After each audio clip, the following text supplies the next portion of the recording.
live. So everybody, this is Jared with Tilt Property Group, and we are another live edition of Tuesday Tilt Talks. And today is Tuesday. It is 2:20 Pacific Standard Time, 3:20 Mountain Time, and I'm in Edmonton. And usually my lovely co-host is Krista Hope, and Krista obviously isn't here again. I see you're coming to my event tonight here in Edmonton. Looking forward to seeing you. Make sure you bring me a hat. Last time you were at our event, I gave you a hat. So I think it's time to give me a hat. So I look forward to seeing that. I want a boss hat this time. So Krista's not here, obviously, because I'm in Edmonton. So I asked Heather LePage, who is our operations manager, to sit in on Tuesday Tilt Talks. And we're going to be diving deep into what's going on in the market. So with that said, without further ado, Heather LePage! Hi! Hey. This is Heather's first appearance, and she's a longtime listener, first-time caller. First-time host, co-host, is that what it is? Co-host, Yeah. No, all honesty, we joke around a lot, and the reason why I want to bring Heather, Chris and I have been talking a lot about tenant profile, knowing your tenant profile, knowing areas to buy. We've been talking a lot about that. We've been seeing clients making all kinds of mistakes right now. Brian, how's it going? Thanks for logging in. So I thought Heather would be a good person to come on, and we're going to talk property management. So property management, so now you buy the house, now what? Now you got to manage it, whether you're managing it or your property manager managing it. Someone has to manage this property. So really quick, actually, you know what? We have about 30 minutes, 25 minutes. So we have lots of time. What is going on in the Edmonton market right now? So before you answer that question, let me set up Heather. Heather's our operations manager. Heather's been with us for over 5 years, and she started out as reception, and now she's running pretty much all the day-to-day operations of the company. And tenant work orders and maintenance and leasing, and there's lots of moving parts underneath Heather. So with that said, what do you see happening in the market in Edmonton and Northern Alberta? Because we also do a lot in Grand Prairie. Go. Right now, just one more. No, totally. We're seeing the market stabilize quite a bit. We're raising rents. We're seeing a lot less vacancy. But not only that, call volumes. What's going on with call volumes? Yeah, lots of showings. Call volumes are increasing. Like right now in our office, we have meetings all the time about tracking. Right now we're tracking phone calls, emails, what websites are producing, how many clicks to link clicks we're getting, how many phone calls, feedback. Like we're tracking so much information. Yeah. And why do we track that information? Like, why am I such a crazy person around this information? It's super important to track the information so that you can get a handle on what's going on with the property. It helps us see whether, the price is in alignment with the current market value, what we need to do to get the property rented in the future, and the steps that we need to take to get the property rented later. Like it's a pattern. Yeah. By tracking your information on a regular basis, you're showing yourself a pattern that now you can go back and say, we're seeing a trend of a higher volume. For the first time in a long time, we're seeing how many calls a week do we get from people who are just looking to rent out a house without even seeing it? Yeah. Those days are back. Yeah. And that's super important to understand as we start going down the path of purchasing or buying properties, because now you got to start understanding what the market's doing. So what else is going on in the market? What are you seeing? Tell me. Like, seriously, so first of all, just so you know, Heather, this is a no bullshit zone. Yeah. So part of Tuesday Tilt Talks is us. We're committed to giving 100% commitment, 100% feedback to anyone who wants to watch this. Whether that's, it's okay to swear, don't say the F word. It's okay to swear. It's okay to tell the truth. It's okay to share stories, horror stories, good stories. It doesn't really matter. So you deal with a lot of stuff. Yeah. What is the feel in the Alberta Edmonton North market right now? Like, what are you seeing? I'm seeing a lot of rent increases. How much? How much are we raising rents there's different markets. There's the Edmonton market, and then there's the Grand Prairie market. So Grand Prairie market, we're raising rents, $200 to $300 a month. We're able to do that. Yeah. Now, when are we doing those increases? On turnover, on lease expiry, what? Both. On both. Yeah. So what does that mean? Yeah, it means that the market buzzing. You betcha. What's the vacancy rate in Grand Prairie? Right now we have 0%. 0%. It's 0%. For us, yeah. So supply and demand kicks in, right? So supply and demand, when you have high supply and low demand, that's a bad combo. But the reverse is what's happening now when we have low supply and high demand, which allows us to raise rents. So Edmonton, what are you seeing in Edmonton? Edmonton, we're slowly growing, so we're looking at increasing rents by $50 to $100, dependent on Because what do we know? Tenants will not move out for $50, $50 to $75, $50 to $75. even I think. $100. Yeah, I think it all depends on the time of the market and when you want to increase the rents. Right now, what we're seeing and what you're probably going to get into before I cut you off is the springtime buzz is here. So right now, raising rents $50 to $65, $75, even up to $100 is a pretty safe bet right now, just because tenants will not move. Why will tenants not move for $75? It's just not worth the hassle. It's not worth the time. No. Because if you take $75 and $75 more a month is $750, $820. It's $875, $900. It's $900 more a year for them to take off work, hire a moving truck, order pizza and beer for their buddies, interrupt and disturb their friends' lives. The hassle is far more than $900. Yeah, and over the weekend, I'm covering Brent right now because he's on vacation. But what I saw come in just over the long weekend was close to 200 inquiries. 200 inquiries. Yeah. Now let's put that in perspective, because to a lot of people that sounds like a lot. Mm-hmm. And we manage, I don't know, 400, 350, 400 units. And right now we have 20-ish for rent at any given time. At any given time, we always have 20. We always have tenant turnover. I think at one time you got it down to 8, 6. 2 was my best. Yeah, 2. At one point you got it down to 2. So typically we're around that 18 to 20 units all the time, whether it just doesn't change. So I totally lost my topic. What was your question? 200 seems like a lot to people. 200. Yeah. So let's put that in perspective. What were our call volumes on a weekend, say 8 months ago? Or this time last year, what were our call volumes? Probably more. More? Yeah. So our call volumes have gone down in the last year. I feel like it's dependent on the amount of properties that we have for rent at the time as well. Good point. Yeah, because a year ago, our vacancy rate in Edmonton was 8, 9, 10%. Yeah. Got it.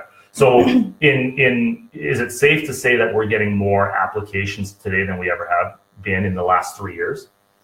Yeah. And to go one step further, you don't sound sure. Are you sure we're getting more applications? I think we're getting more quality applications and more applications being approved. Yeah. Yeah. So we're seeing less applications because we don't have as much volume to rent. However, the applications we're getting are better quality tenants, as opposed to what we were seeing a year ago or 2 years ago. So what's been the difference in tenant profile right now? Like more applications getting approved today than they were 2 years ago. Well, I don't know. Jobs? Yeah, like with the downturn in the economy, a lot of people are moving, a lot of people were breaking leases, so Absolutely. people were just kind of scrambling. So knowing that people break leases, what are some things that you look for when we screen or go to, when we set down the path to approve a tenant? What are some like 5, 6 things, or maybe 3 things? What are some top tips you can give our viewers for tenant screening? Well, credit checks are extremely important. The eviction process starts with the application, as our dear Teresa always says. Absolutely. So a tenant with a good credit history and no collections is less likely to break a lease or leave you in a lurch, cause any damage, and not cover it. That's the most important thing, I would say. Job history and references are important, as well as previous landlord references, and not just their most recent landlord, but the one prior to that as well. And what do I always say about references versus credit check? Well, so hang on, I keep on putting Heather on the spot. So Heather, when I told Heather she's doing this, I didn't ask. No. I just said, Heather, Tuesday Tilt Talks. We're doing it in an hour. Her first comment back was, what are we talking about? Yeah. And what I came back and said is, we're just going to wing it.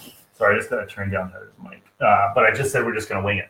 Mm-hmm. And the reason why I like winging it is I want to keep it real. And you can see by Heather's reactions is she doesn't know what to say. She's worried about saying the right thing or the wrong thing. And so it's kind of interesting. It's kind of funny. So, but honestly, what do I always say about references? With references, they're all lies. Yeah, it's all you bullshit. Can just put down any Joe Blow or use your friend as your most recent landlord, and they can feed you crap. I talked to a lady today. She has a number of properties, and she has never ever once done a credit check. Scary. Yeah. And, she's been doing it for 5 or 6 years and she's had pretty good success at it, very luckily. But she's been self-managing. She's been very hands-on, been able to move tenants very quickly when something goes wrong. But how risky, let's go back a year ago. How many applications were getting declined? And I don't looking for a number. You can say lots or little, it's fine. But how many applications were getting declined a year ago because of bad credit? Lots. All of them. Every single credit's bad, they don't get approved. So if we were renting based on gut feel, like how dangerous and risky is that? I don't recommend it. Not at all. No. And like you rent, from a couple, and they're great landlords. They own 1 property or 2 properties, whatever they do. They're a little hands-on. It's a little bit easier maybe for them to pay attention to that. But at the end of the day, you've seen it many times. If somebody moves out and they leave you with $5,000-$6,000, you can't collect. How do you do it if you don't have a credit check? It's impossible. You don't. You can't do it. No. So with that said, let's segue to what we also see right now is a lot of clients coming in and they're having challenges with renovating their property or maintaining their property. And, a lot of that we think, I feel, and what we teach is Christina Lawrence, had a tenant that professionally did maintenance and repairs, but credit was just okay. It was a monthly struggle to get rent. It was like that Christina, that's such a common theme, common story. Like there's lots of times where landlords will let their tenant hey, Krista, make sure you put a question. We've always wanted questions and comments. So Krista, by all means, Krista just signed in. But we often see how landlords will let tenants do work in their house. And we actually just dealt with this. We had someone put a review on one of our on our Google review about how we charged them or something like that to repaint their house when we flat out told them they can't repaint the unit, but yet they ended up doing it some ugly brown color. Very dark. It was gross, and then we had to repaint it. And then we have to charge them to redo it. So the point of the story is just follow with Christina's comment. Just make sure that, we don't allow tenants to do any work on the house. No. Back to the original statement I was going. How much is enough to save for maintenance? A month, per month. What, like if you're percentage, or not even a percentage, maybe a dollar amount, maybe a percentage of rent. Yeah. What would you think? What advice would you give a client who's thinking about buying a property? Let's talk about an old home. So now you have an older home that, say it's 30-ish years old, doesn't have a new roof, doesn't have a new window, stuff like that, but it's in good shape. It's in good shape. Carpet's 10 years old, flooring over hardwood, original brown oak kitchen, good shape. What would you suggest for setting aside for maintenance? Monthly between 8 to 10% of your rental income. So I would actually do it a different, I would actually maybe do it a little bit different. I'd maybe do 8%. But then if it's an older home and it had no roof or windows or furnaces, maybe take a larger lump sum payment and put it into your bank account for that rainy day. Because how hard is it to change a furnace? So when furnaces go, what time do they go at? Winter. Friday night at 8 o'clock at night. On the weekend. And you're scrambling and our merge calls are ringing like crazy. So now if it's a newer home, so right now there's agents out in the industry that are telling people to use 1%. Not even agents, it's actual education groups are saying use 1% for repairs and maintenance. What about flooding though? You got a big foundation crack, your whole basement floods. Because insurance doesn't cover seepage. Yeah. How many times have we seen water come through a window frame and flood a basement and it's like $10,000 damage? So 1% does not cover it. Yeah. And if your rent is $1,000 and you're putting aside $10 a month, that is not enough. Right? Isn't it kind of risky? Putting yourself in a bind there. Not only that, let's ask some quick questions. How much does it cost to pick up dog shit out of the backyard? If you do it yourself, $0. No, but if you hire it. Well, it's going to be $65 an hour. At least. Yeah.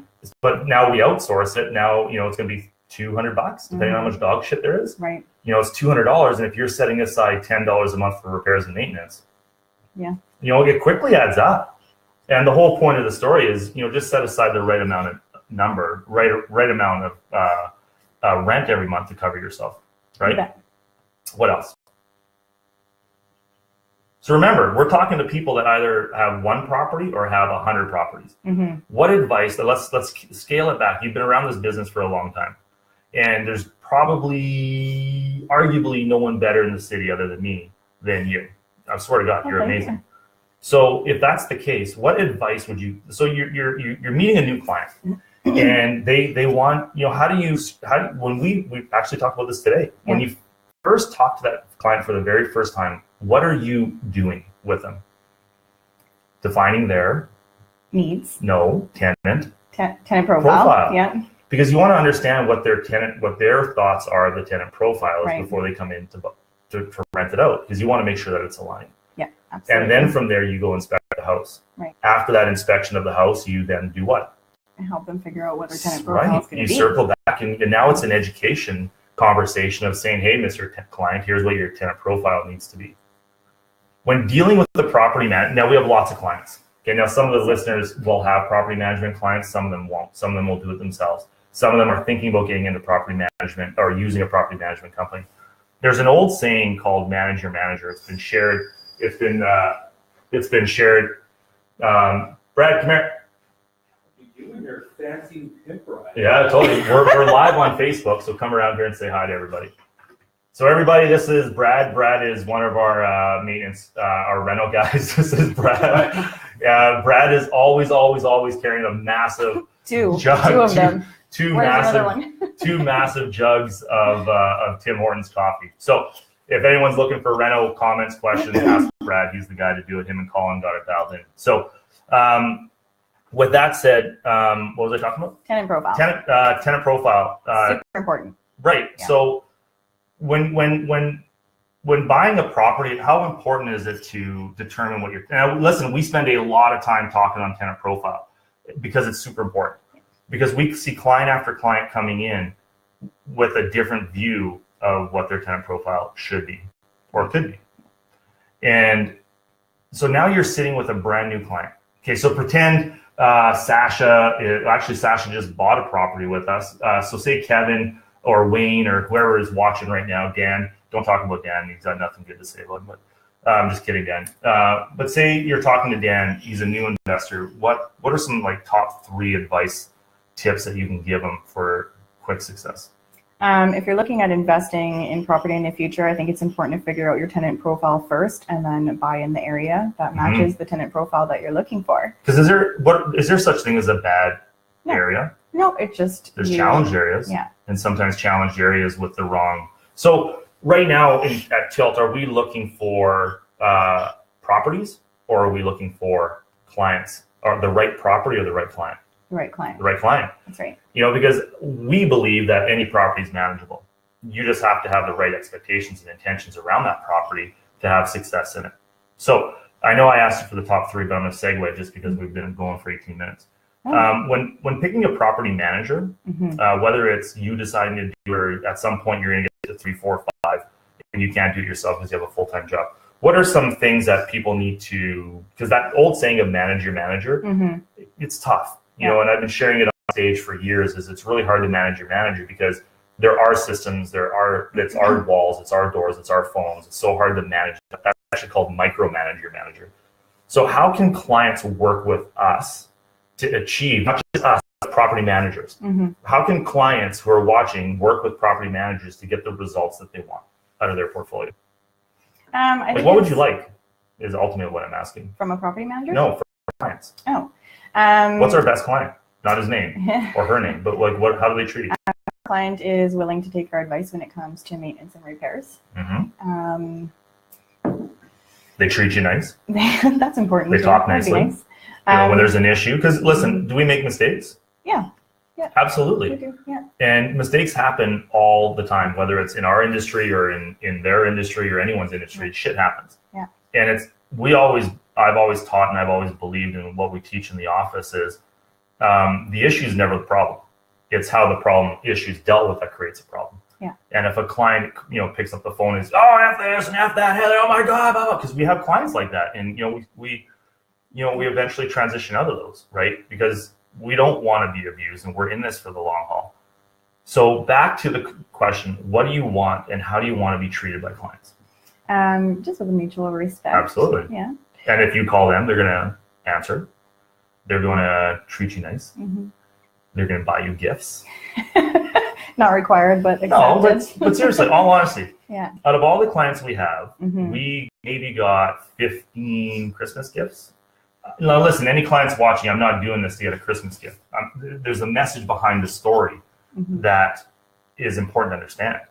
How exciting is it to get a gift in the office? It's pretty nice. It makes you feel appreciated, and in turn, it just makes you want to reciprocate. Absolutely. So now, what is the message sent? Like, what's the feeling sent into the office? Just that you're doing a really good job. You're doing a great job. Doing a good job. Yeah. You know, it's so easy, and we talk about this. We talk about this today in our team meeting. How easy it is to give someone shit when they're doing a bad job, and how little or how rare someone gives praise when they're doing a good job. So one of the best pieces of advice I can ever give anybody for managing the manager, if you wanted to use that saying, which doesn't really exist, but if you wanted to understand and manage the relationship with the manager, is do just that. Manage the relationship. Treat them like a client. And that client is working hard for you. That client is making you money. That client is protecting your asset, protecting your investment. So one of the best tips I could ever give a client or anyone who's using someone else is to take care of your property manager. Buy them cookies. We used to have a client who brought in cookies all the time. Remember, Trace? So we had a client who always brought in homemade cookies, and his wife would bake him and they'd bring in cookies. And the feeling that the impact in the office, we would have died for that guy. He was a great client. He was unreal, and his portfolio got to the point where it got really big, and he started self-managing it, which is great. But I think the best way to manage your manager is to understand that you can't manage them, but you can manage the relationship with them and treat them with respect. And it's important to take their advice as well. Take the client's advice. Take your property manager's advice. Oh, take the property. Yeah, totally. Because at the end of the day, who knows, the industry, right? Yeah. And that's not so much who knows better, but the property manager has seen things that others have not. Like how many times are you having conversations with clients who have one property and you're explaining why you need to repaint the house when there's gashes in the wall? It happens often. And the whole point of that story is property management companies, the managers really understand the ins and outs on what it takes to rent out your property. And market values. The market values. Yeah. Explain that one. Why? Give us an example. I'll give you an example. Recently, we had a new client that we would really like to work with. However, unfortunately, he needed a certain amount for his monthly rent. He had to get this much. And if he couldn't get that much, then he didn't want to rent it out. And unfortunately, he didn't understand that the market just didn't allow for that at the time. Yeah. It just was not possible to get that rent amount. And we track all the information. Like we track how many phone calls, showings, feedback, clicks to hit or link clicks, everything. We track all that information. So we come back and say, here's what your market rents are. We're pretty accurate. Yeah.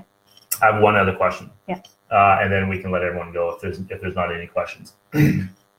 How do we talk about, so in the market downturn, like the market's still not, I wouldn't say the market's in a full-blown recovery or in a boom right now. So when you determine I'm curious to see what your answer is. We haven't prepped for this, so I'm curious to see what our answer is. Because we might have different views of it. Sometimes we do. Yeah, absolutely. There's nothing wrong with that. So when you're determining rents, what are your views or what advice would you give a client who says market rent's $1,450, I want $1,450 or I want $1,500? Where, say, or it's not market rents, but say they want $1,450 versus having a conversation saying, we should probably rent it up for $1,350. What are your thoughts on pushing that envelope or listening to the client or taking their path of going at $1,450 versus coming back at $1,350? It all really depends on the quality of the property. Right. We base market value on other similar properties in the area based on, what those are renting or have rented for. If you want that extra monthly rent, then you're going to have to improve the quality. But also in saying that, though, I probably asked my question wrong. I'm sure I did because I was stuttering or staggering a little bit. So we talk about this often. If you have right now vacancy in Edmonton's 45 days, 60 days, right? So we have some units that are 45, 60 days on the market, and that seems to be pretty standard across the board. Some rent out quicker, some don't. Wouldn't it be more advantageous for the client to reduce the rent $100 or $200 to get it below the market to rent out faster than to sit vacant for 2 months?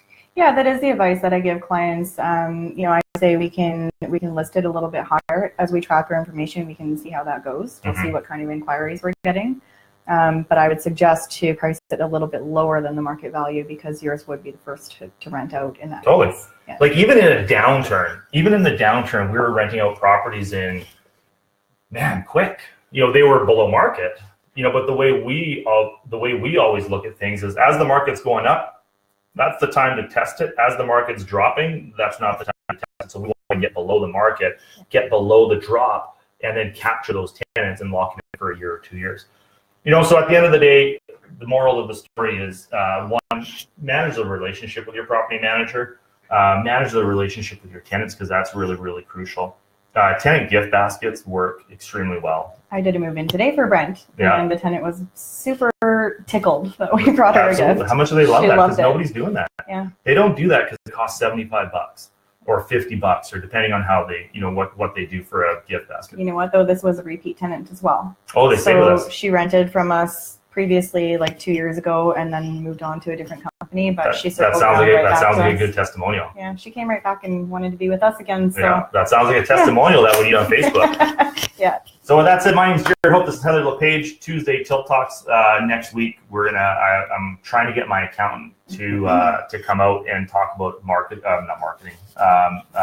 accounting and taxes and stuff like that. Lots of rules are changing in the industry. The Trudeau government has continued to ruffle some feathers with people. So with that said, I'm Jared Hope. Tuesday Tilt Talks. Next week we'll be back live with Krista Hope and probably my accountant. Hopefully tonight we have an event here in Edmonton at the Hyatt, and that's going to be, we have Darren Richards coming out, and we're going to be talking agreement for sales. Agreement for sales are a great way to be buying property with no money and no qualifying with mortgages. My wife and I have probably done about 18, 19 of these things years.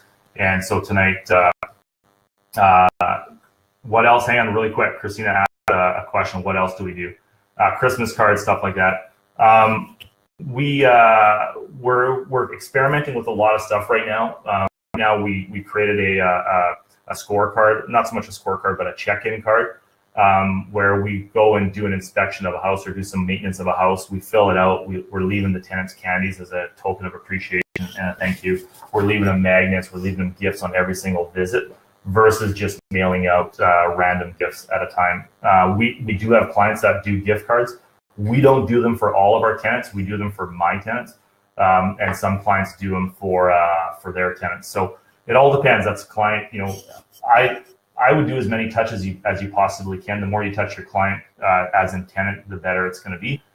Because once again, it's all about managing and that relationship with them, and you want to keep them for as long as you possibly can. Back to the event tonight. Tonight we have Darren Richards, who's coming up to the agreement for sales. We're going to dive right deep. Not only are we going to talk theory about the agreement for sales, but we're actually going to do a little role playing, teach people how and when to use the agreement for sale. And there are opportunities on MLS for agreement for sales to work. I also have a lady named Mona Crandall. Mona Crandall is by far my favorite mortgage broker. She works for CIBC. CIBC is a great institution right now. They're really pro investors. So she's gonna be coming out talking about her stuff. And then obviously next month we have another one, May 26th. We're doing a one-day event in Edmonton. So stay tuned for more information on that. And Heather, thank you very much for listening to me talk the whole time. And anything you want to add before we sign off? No, nothing. Thank you very much, everybody. Thank Heather. And any questions, by all means, ask away. And we look forward to seeing you guys in the future. Thanks, everybody.